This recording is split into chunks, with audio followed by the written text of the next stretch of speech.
Hi, welcome to learn English. Last வீடியோவில் நம்ம தமிழில் எனக்கும் கொடு, அங்கே போ, இந்த மாதிரி ஷார்ட் சென்டென்சஸ் அதை எப்படி இங்கிலீஷில் சொல்கிறது அப்படிங்கிற ட்ரான்ஸ்லேஷன் எக்ஸசைஸ் பண்ணோம். இந்த வீடியோவில் அதே மாதிரி ட்ரான்ஸ்லேஷன் எக்ஸசைஸ் தான், பட் ஒரு பேராகிராஃப். இந்த பேராகிராஃப் கொடுக்கறதுனால உங்களுடைய English reading and understanding skill நல்லா டெவலப் ஆகும். எல்லோரையும் அன்பாக பார்க்கும்போது அவர்களுடைய குறைகள் பெரிதாக தெரியாது. இது எப்படி சொல்கிறது? 2 பேராகிராஃப் இருக்குது பாருங்கள். பொறுமையாக வாட்ச் பாருங்கள், ஈஸியாக உங்களால் ஆன்சர் கண்டுபிடிக்க முடியும். ஆன்சர் கண்டுபிடிக்கிறப்ப வீடியோ பாஸ் பண்ணிவிட்டு ஆன்சர் கண்டுபிடிங்க. இப்போ இந்த ஃபஸ்ட்டுக்கு நான் ஆன்சர் சொல்லிடுறேன். The mistakes of all won't be seem big if we look at them with love. இங்கே வெறும் டிரான்ஸ்லேஷனை மட்டும் நீங்கள் பார்க்கக்கூடாது, அந்த சென்டென்ஸுடைய ஸ்ட்ரக்சரை நல்லா அப்சர்வ் பண்ணணும். லாங் சென்டென்ஸாக அது எப்படி ஃப்ரேம் ஆகிருக்கு, என்ன கன்ஜங்ஷன் யூஸ் பண்ணியிருக்கிறாங்க, என்ன வேர்ப் யூஸ் பண்ணியிருக்காங்க அப்படிங்கிறத நீங்கள் அப்சர்வ் பண்ணணும். That is very important. Now look at this translation. நான் இங்கே நீங்கள் தேவையில்லாமல் ரொம்ப நேரம் வெயிட் பண்ணிகிட்ருக்கீங்க அப்படின்னு சொல்லி கொண்டிருக்கிறேன். இது எப்படி இங்கிலீஷில் சொல்கிறது? 2 பேராகிராஃப் இருக்குது, 2ல் எது கரெக்ட் அப்படிங்கிறத வீடியோ பாஸ் பண்ணிவிட்டு ஆன்சர் கண்டுபிடிங்க. First one is the correct answer. ஐ ஆம் டெல்லிங், நான் சொல்லி கொண்டிருக்கிறேன். You have been waiting here, நீங்கள் ரொம்ப நேரமாக வெயிட் பண்ணிகிட்டே இருக்கீங்க. For a long time, unnecessarily. Second paragraph பாருங்கள், ஐ ஹாவ் பீன் டெல்லிங் அப்படின்னு இருக்குது. அப்போ நான் சொல்லிக்கிட்டே இருந்தேன் அப்படின்ற அர்த்தம் வந்துடுது. ஸோ ஐ ஆம் டெல்லிங், அந்த பேராகிராஃப் தான் கரெக்டான ஆன்சர். நெக்ஸ்ட்டு, திரும்ப திரும்ப சொல்கிறத விட ஏன் நீங்கள் அதை செயல்படுத்தி காட்டக்கூடாது? இது எப்படி இங்கிலீஷில் சொல்கிறது? ஸோ 2 ஆப்ஷன்ஸ் இருக்குது. 2 ஆப்ஷன்ஸில் எந்த option correct? First paragraph correct மாதிரி தெரியும், ஏன்னா அகெயின் அண்ட் அகெயின் டெல்லிங், திரும்ப திரும்ப சொல்லிக்கிட்டே இருக்கீங்க. இஸ் வேஸ்ட், இது வேஸ்ட்டு, சொல்லிக்கிட்டே இருக்கிறது வேஸ்ட்டு. ஓகே, அடுத்த கொஸ்டின் பாருங்களேன். Why are you executing that அப்படின்னு என்ன அர்த்தம்? ஏன் அதை எக்ஸிக்யூட் பண்ணுறீங்க அப்படின்னு கேள்வியாக வந்துடுது. So this is wrong. Second option பாருங்கள், why don't you execute that, ஏன் அதை நீங்கள் எக்ஸிக்யூட் பண்ணக்கூடாது? இன்ஸ்டெட் ஆஃப் டெல்லிங் ரிப்பீட்டட்லி, திரும்ப திரும்ப சொல்கிறத விட அதை எக்ஸிக்யூட் பண்ணி காமிக்கலாமே. எப்போவுமே நம்ம பேரண்ட்ஸை குறைவாக மதிப்பிடக்கூடாது, தலைமுறை இடைவெளி இருப்பதால். ஜென்ரேஷன் கேப் இருக்கிறதுனால பேரண்ட்ஸை அண்டர் எஸ்டிமேட் பண்ணிடக்கூடாது. வீடியோ பாஸ் பண்ணிவிட்டு ஆன்சர் கண்டுபிடிங்க. We do not underestimate our parents as the cause of generation gap. Generation gap இருப்பதால், இப்போ அந்த ஆஸ் அப்படிங்கிற வார்த்தை வேணும். ஜென்ரேஷன் கேப் இருப்பதால் பேரண்ட்ஸை அண்டர் எஸ்டிமேட் பண்ணிடக்கூடாது. So second option is the correct answer. இது வழக்கமாக எப்பவும் செய்கிற வேலைன்னு நினச்சி செய்யாமல் கொஞ்சம் இம்பார்ட்டன்ஸ் கொடுங்க. இது எப்படி இங்கிலீஷில் சொல்கிறது?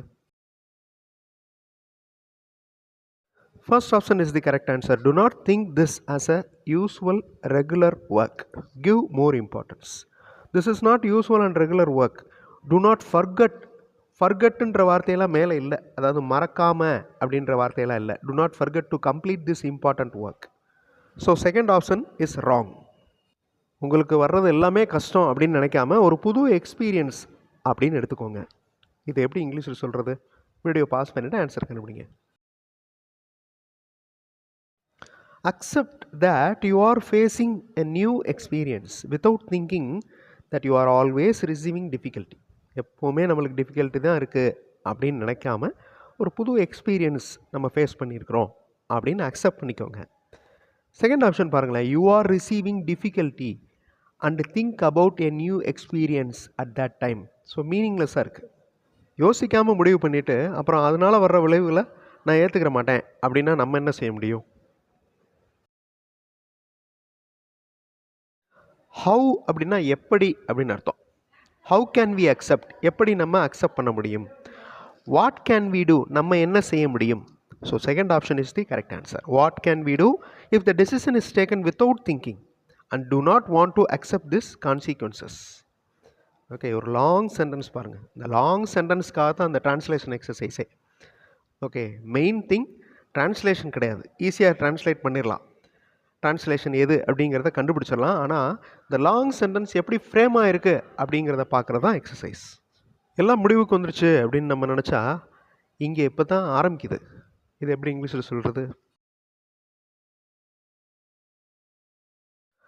2 ஆப்ஷன்ஸுமே ஓரளவு கரெக்டு தான், ஒரே ஒரு வித்தியாசம்.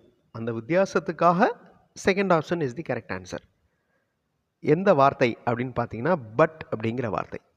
இந்த ஆனால் அப்படிங்கிற வார்த்தை தமிழ் வாக்கியங்களில் இல்லை. So second option is the correct answer. If we think that everything has come to an end, here it starts now.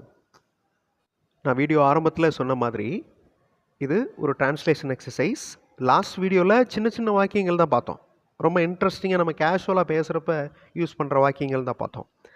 இந்த வீடியோவில் ஒரு லாங் சென்டென்ஸ், ஒரு பேராகிராஃப், ஆல்மோஸ்ட் எ பேராகிராஃப், அது எப்படி டிரான்ஸ்லேட் ஆகுது, அது எந்தெந்த மாதிரி கன்ஜங்ஷன் யூஸ் பண்ணி ஒரு லாங் சென்டென்ஸ் ஆகுது அப்படிங்கிறத பார்த்துட்ருக்கோம். இதுக்கு தானே இத்தனை வருஷமாக நான் வெயிட் பண்ணிகிட்டு இருந்தேன்.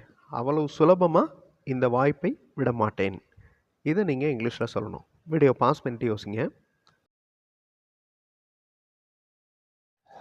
ஐ ஆம் வெயிட்டிங் அப்படி வரக்கூடாது. ஏன்னா நான் இப்போது காத்து கொண்டிருக்கிறேன் அப்படின்னு அர்த்தம். ஐ ஹாவ் பீன் வெயிட்டிங் அப்படின்னா தான் நான் காத்துக்கொண்டே இருந்தேன் இத்தனை வருடங்களா. I have been waiting for this for so many years and I won't miss this opportunity easily. அவ்வளோ சுலபமாக இந்த வாய்ப்பை விட மாட்டேன். So I have been waiting, ஐ ஆம் வெயிட்டிங், ரெண்டுக்கும் இருக்கிற டிஃப்ரென்ஸு நல்லா தெரிஞ்சுக்கணும். Now look at these Tamil sentences. நான் சொன்னதை ஒழுங்காக கேட்டிருந்தா இந்நேரம் வேலையை முடிச்சிருக்கலாம். இந்த ஆன்சரை நீங்கள் கமெண்ட்டில் சென்ட் பண்ணுங்கள். 2 பேராகிராஃபையும் ரீட் பண்ணி பாருங்கள்.